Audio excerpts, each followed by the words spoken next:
I sold my house to save my son's business. 1 week later, he changed the locks on my door.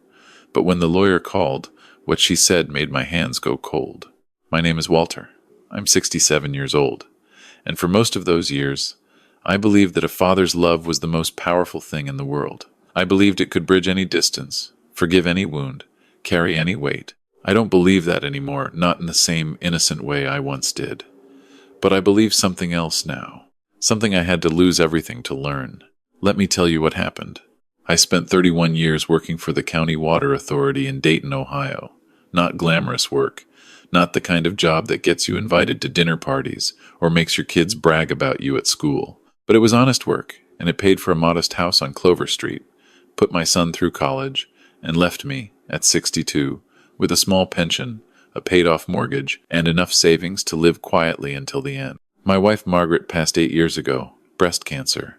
18 months from diagnosis to the day I sat alone in our kitchen and realized I hadn't eaten in 2 days. After she was gone, my son Daniel became everything. He was 34 then, living in Columbus, working in finance. We'd talk every Sunday. He'd drive down for Thanksgiving. We weren't as close as I wanted, but I told myself that was normal. That adult children have their own lives. That I should be grateful for what I had. Daniel called me on a Tuesday morning in March.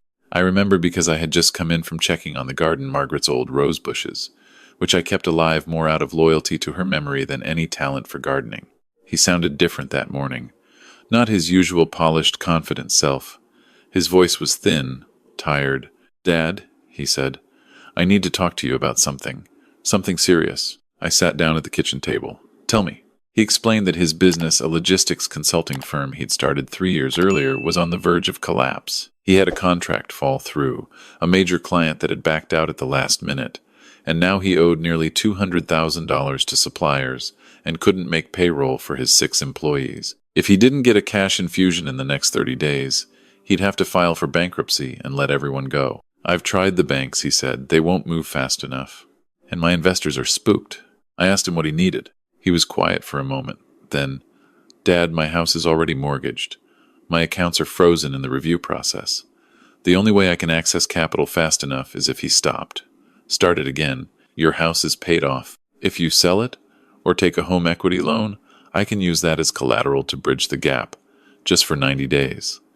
Then the new contract kicks in, and I pay you back with interest. Everything goes back to normal." I looked around the kitchen, at the yellow curtains Margaret had sewn by hand, at the marks on the doorframe where we used to measure Daniel's height every birthday until he was 14 and announced he was too old for that. "How much?" I asked. "The house is worth around $310,000. I only need $200,000. You'd keep the rest in savings. And I'll set you up in the guest room at my place in Columbus while this gets sorted, just temporarily. It'll be like old times." I want to be honest with you. I didn't decide that day. I told him I needed to think. I called my neighbor Frank, who'd been a banker before he retired. Frank told me it was risky. He told me to get everything in writing. He told me to make sure any agreement had Daniel's business assets listed as collateral on my side. I wrote all that down. I told myself I would make sure. But that night, I lay in bed in the house I had lived in for 29 years, and I thought about Daniel at 8 years old, asleep on the couch with his baseball glove still in his hand. I thought about the way he cried at his mother's funeral, big, silent, shaking sobs that he tried to hide from me because he thought he needed to be strong. I thought about how he was all I had left. 3 weeks later, I signed the sale papers. The house sold quickly, a young couple who fell in love with Margaret's rose bushes, of all things. After agent fees and closing costs, I walked away with $291,000. I transferred $200,000 to Daniel's business account. The remaining $91,000 I kept in savings. Daniel was warm that day. Relieved. He thanked me in a way that felt real emotional, almost overwhelmed. He said, "Dad, I will never forget this. Never." He drove down to help me pack. We had dinner at the Italian place on 5th Street that we used to go to when he was a kid. He ordered tiramisu and laughed at something I said, and for one evening it felt like everything was going to be fine. I moved into his guest room in Columbus on a Saturday in April. The room was comfortable enough.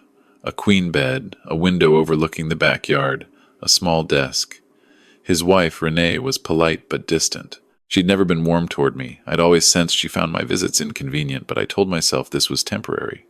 90 days, just until the contract came through. The first week was quiet. Daniel worked long hours. I cooked dinner a few nights, tried to stay out of Renee's way. I went for walks in the neighborhood. I read. I called Frank a few times just to have someone to talk to. In the second week, things shifted.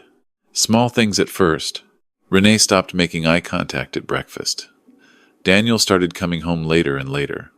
One evening I heard them arguing in their bedroom, voices low but sharp, and caught my name more than once. I told myself not to read into it. Then on a Thursday evening, Daniel came home and asked me to sit down with him in the living room. Renee stood in the doorway with her arms crossed. He didn't look at me the way he used to. "Dad," he said, "this arrangement isn't really working for us. Renee and I have been talking, and we need our space back. I think it would be better if you looked into senior living options. There are some really nice places near here. We'd help you find something." I stared at him. "Daniel, it's been 2 weeks. You said 90 days. I know what I said." His voice had that polished tone again, the one I didn't recognize. "But things change. And honestly, Dad, you'd be happier somewhere with more structure. People your age, activities." "I'm 67, I said. I found a few places." He slid a printed sheet across the coffee table. "One of them has availability next month. It's a good facility." I looked at the sheet. I looked at my son, and something in my chest went very quiet. "What about the money?" I asked. "The business is still in the restructuring phase. I can't access those funds right now." "Daniel, that's my house.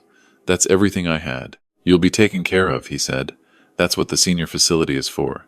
You'd have your savings for the monthly fees." I left the room before I said something I couldn't take back. I sat on the edge of the guest bed in the dark, and I thought, this is not my son. Whatever this is, whoever is sitting in that living room, it is not the boy I raised. The next morning, I called a lawyer. Her name was Patricia Okafor, a friend of Frank's, a woman who'd practiced family and contract law in Ohio for 22 years. I explained everything to her: the house sale, the transfer, the verbal agreement, the 90-day timeline Daniel had promised. I told her I had no written contract. I had the wire transfer records and the sale documents, but nothing that tied Daniel's obligation to repay me. She was quiet for a moment. "Did Daniel ever put anything in writing?" she asked. "A text, an email, anything?" "I have texts where he thanked me, and one where he confirmed the amount." "Send me everything," she said, "all of it." I emailed her that afternoon from the guest room while Daniel was at work. The wire confirmation, the text thread, a voicemail he'd left me the day the money hit his account. "Dad, it's there. This is going to work. I promise I'll make this right." I sent her that too. Patricia called me back 2 days later. What she said made me grip the phone until my knuckles hurt. "Walter," she said carefully, "I've been looking into your son's business. I want to make sure I'm telling you this correctly. The logistics firm, it hasn't filed for bankruptcy. It's still active. But in the past 6 weeks, since around the time your funds were transferred, there have been several large withdrawals from the business account.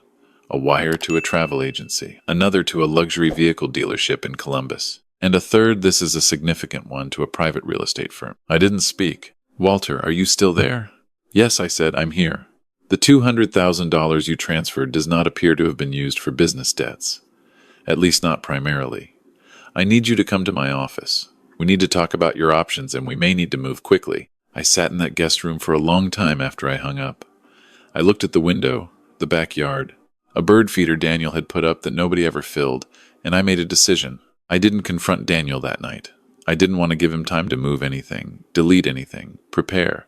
Instead, I called Patricia and told her to start the process. Whatever process there was, whatever the law allowed, she filed a civil claim for financial elder abuse and fraudulent misrepresentation within the week. What happened next took several months, and I won't pretend it was easy or fast or clean. The law is rarely any of those things.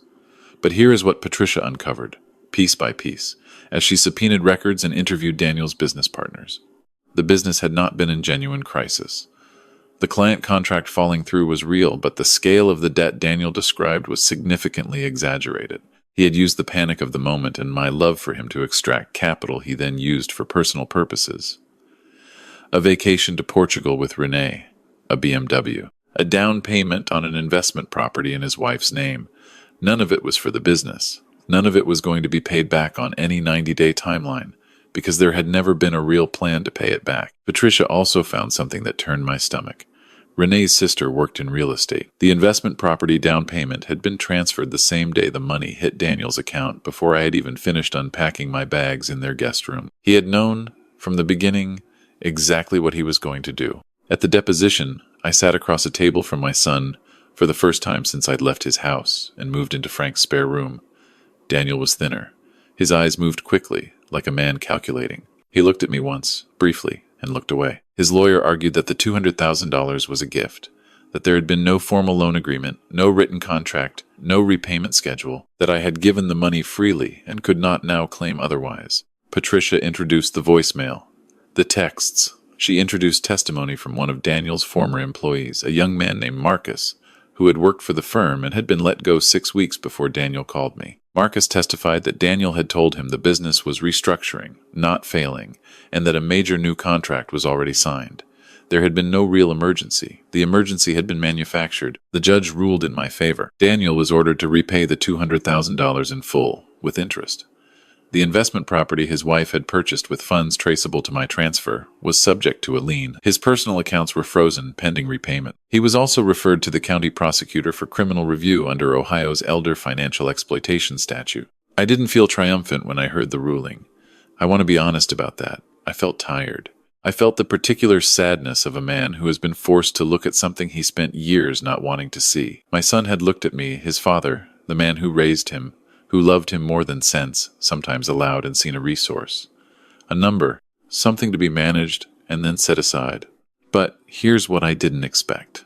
About 3 weeks after the ruling, I received a letter, handwritten, on plain paper, from a woman named Carolyn Marsh. She lived in a small town about 40 miles outside of Dayton.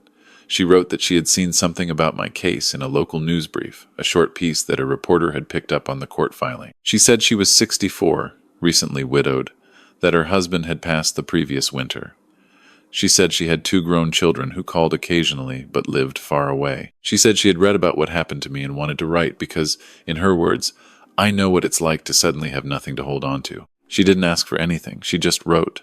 I read that letter 4 times. Then I sat at Frank's kitchen table and wrote back. We've been writing back and forth for 5 months now. We've had coffee twice, in a diner halfway between our towns. She has silver hair and a laugh that surprises you, sudden and real and a little loud. She grows tomatoes in her backyard. She reads mystery novels and argues about them. She asked me once what I thought about regret, whether I wished I'd done things differently, and I had to think about it for a long time before I answered. I told her, I don't regret loving my son. I regret confusing love with trust. Those are 2 different things. Love is what you feel. Trust is what someone earns. I gave Daniel both without asking which one he deserved. My $91,000 in savings is still intact. The repayment from Daniel will come in structured installments over 3 years, per the court order. I've rented a small apartment in Dayton, near the old neighborhood. Not Clover Street, someone else's family lives there now, and I wish them well, but close enough that I can drive past the rose bushes sometimes. Frank came over last weekend and we grilled burgers and watched the game. He's been a better friend than I deserved, and I told him so. And he told me to stop being dramatic and pass the mustard. I still think about Daniel. I won't pretend I don't. I think about that 8-year-old with the baseball glove. I think about him crying at his mother's funeral. I hold those memories carefully, the way you hold something that's beautiful and broken at the same time. I don't know if he'll ever call. I don't know if I'd answer. What I know is this. I have a small apartment with good light in the morning. I have a friend named Frank who tells me when I'm being dramatic. I have letters from a woman who grows tomatoes and laughs too loud. I have a pension, and eventually I will have the money my son owes me, paid back by a judge's order because the love he refused to honor is the same love that gave me the strength to fight for it. And every Sunday I drive out to the cemetery and I sit beside Margaret for a while and I tell her what's been happening. I told her about Carolyn. I told her about the trial. I told her I'm okay. I think she believes me. I'm starting to believe it myself. If you've ever handed someone everything you had because you loved them and watched them treat it like it was nothing, I want you to hear this. Your love was not the mistake. The mistake was forgetting that you are also someone worth protecting. It's not too late to protect yourself. I promise you. It is not too late.